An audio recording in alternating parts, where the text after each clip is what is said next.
Hey, what's going on, everybody? My name is Corey, better known as the Seaman, and I want to welcome you to another edition of the Seaman's Cinema Sit-Down and back for another episode of the Seaman's Spooktober Halloween movie list. That's right, I'm doing my own Spooktober this October, and every day I'm watching a Halloween or a scary or a spooky movie, and then reviewing it. Unfortunately, the first week of Spooktober, I was swamped, so we are catching up today. We've already done the first 3 days of Halloween, or 3 days of October, which means we started off with my favorite Halloween movie of all time, Hocus Pocus. Shifted gears over to The Witches, which had a trailer for its remake drop on the 2nd. Then shot to one of my other favorites in Sleepy Hollow. And now I'm going to shift gears and come to the present. Yeah, I know, the classics are out there. And don't worry, you're going to get a week's worth of classics. But this first one kind of like a mixture of stuff. And for this movie, this is a movie that I actually watched probably about a month or two ago, right before it came to Netflix. I rented it. And like 3 days later, it was on Netflix. I was like, you've got to be kidding me. But made for a movie that I didn't get a chance to review yet. And I was like, you know what? This is actually kind of a sneaky good suspense thriller on a fairly low budget. So why don't you pull up a chair, man, take a seat. We're getting ready to dive in, spoiler free, into 1BR, which of course is one bedroom. And that's the concept of the movie. We follow our lead, played by Nicole Brydon Bloom, who is a very striking female. Like, visually, when you see her, she's very memorable. Has a lot of striking features, specifically her eyes, that really pop on screen. And as the main character, Sarah, I thought she did an excellent job. But the movie follows Sarah. She's looking for a one-bedroom apartment, comes across this complex, goes in and sees it, and, there's all sorts of people in this place, looking to rent it. And then the people in charge of the apartment complex literally come up to her and go, like, you should put in for this apartment. We think you would get it. And so she does, and she gets the apartment. And everything seems awesome. It's this nice little community. It almost looks like a motel to a degree, just with a couple more floors. But everybody in the complex knows each other. And there's this, at first, very warm, inviting feeling to the group. But as Sarah spends more time, and we spend more time in the complex, we start to see that things are not what we think they are. And there's some stuff going on. It starts with loud noises at night so she can't get a good sleep, to all of a sudden some really weird stuff starts breaking out. And writer-director David Marmor, who up until this point in his career has really only done shorts. This was like his first full feature. And as somebody who's trying to write a full feature one day, I started probably about a year ago in the movie. Haven't had a chance to finish the script, but my thought was to go low budget horror. If there's something that Hollywood seems to love to make, it is not those high budget, big budget, like blockbuster movies, unless they're spot on. But they are willing to take risks on low budget horror, and that's what we get here. And Marmor, while some of the storytelling can be generic at times, has a lot of really interesting concepts going on in this movie, and gives us an ending that leaves you going, oh shit. And I love movies like that, and 1BR really does a good job of staying small, but creating and delivering, scares or tense moments that really kind of come from your connection with Sarah. And a lot of that, rests on the shoulders of Nicole Brydon Bloom, who does an excellent job carrying the movie. She really does seem like somebody who could use a win. And then she kind of has to adapt to things that are going on, and then kind of change her mode. And she becomes this really strong, kind of like badass, smart character by the end of the movie. She wasn't always that, but like she didn't have a choice. And going through what she goes through, kind of sets her up to do certain things. But the movie doesn't allow her to be perfect with those things. She messes up a few times.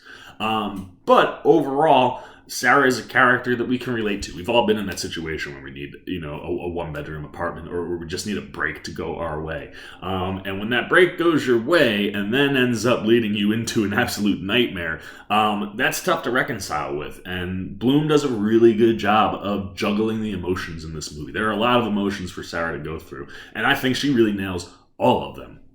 And overall, it is the reason I really like the movie. When you have a movie, like I said, that can have some generic storytelling elements, but has some interesting concepts and ideas at work, that'll get you in. But you need the lead to hook you, and that's exactly what Nicole Brydon Bloom does.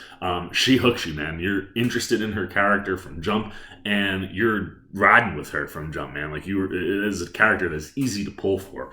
And she gets to go on a nice little small roller coaster ride that provides some suspense and some thrills.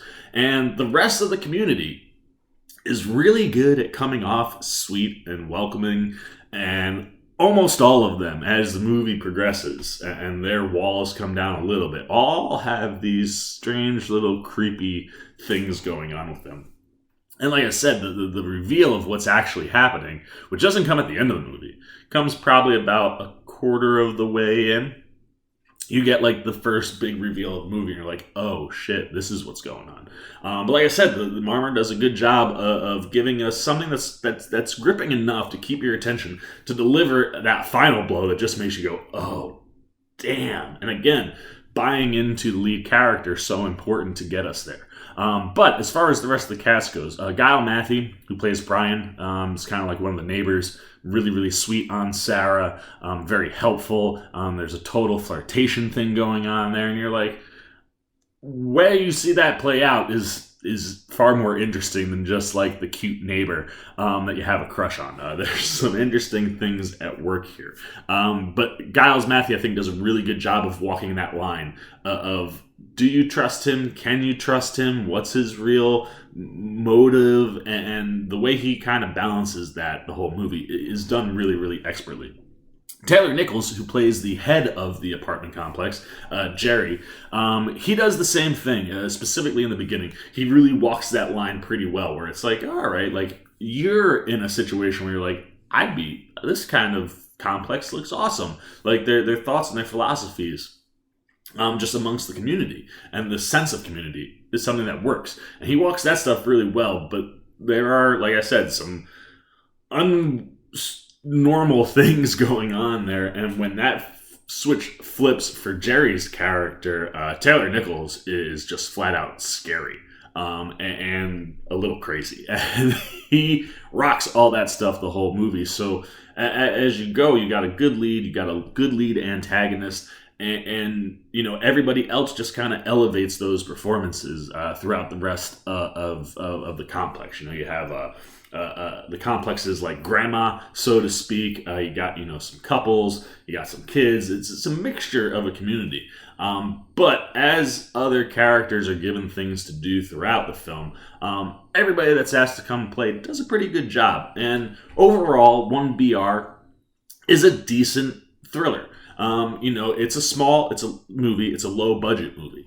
And it plays that way. You watch the movie and you're like, I can see especially as someone who's trying to write one, you can see all the little shortcuts and spots that the movie sets itself up for good things that you can do easily and cheap.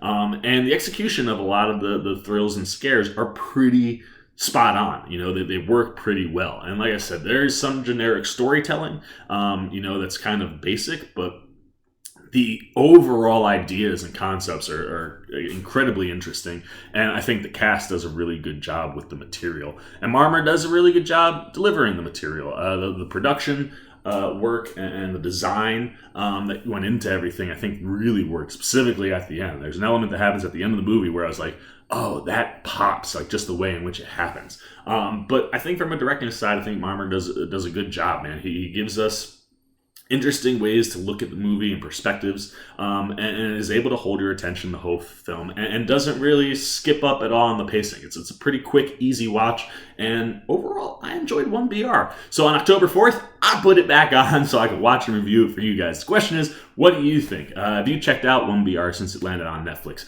Or did you check out 1BR when it was up for rental just before it went to Netflix? Either way, if you checked it out, what did you think? Did it work for you? Did it not work for you? Like I said, this isn't the most amazing horror thriller movie of all time, but for a low, small budget concept, I thought there were some interesting things at play and some really good performances. So let me know what you're thinking there on 1BR. If you haven't watched it, is it something you'd throw on? Something maybe up your alley to try to check out. Anything you're thinking about 1BR, our Spooktober list, down below in the comment section. As always, if you've enjoyed this video, please give me a thumbs up. And if you're new, you want to come hang out with the C-Man and all the C-Maniacs as we cruise toward October 31st on our Spooktober movie list. You want to be here for everything. Show a little love, support if you haven't. Jump over there, man. Hit that subscribe button to join the C-Maniacs and hit that little bell if you want those alerts. And until next time, for the C-Man's Cinema Sit Down, this guy's been the C-Man, and I'm signing off. Peace! Well, oh, B, you guys are still here? You must be looking for some more content. Well, don't worry. C-Man's got you covered, man. You got videos like this guy and this guy. And if you haven't yet, and you want to come check out all the C-Man goodies, join the Cinema Sit Down squad, man. Hit that subscribe button. And don't forget to hit the little bell down below that, too, so you can get alerts every time I make new videos.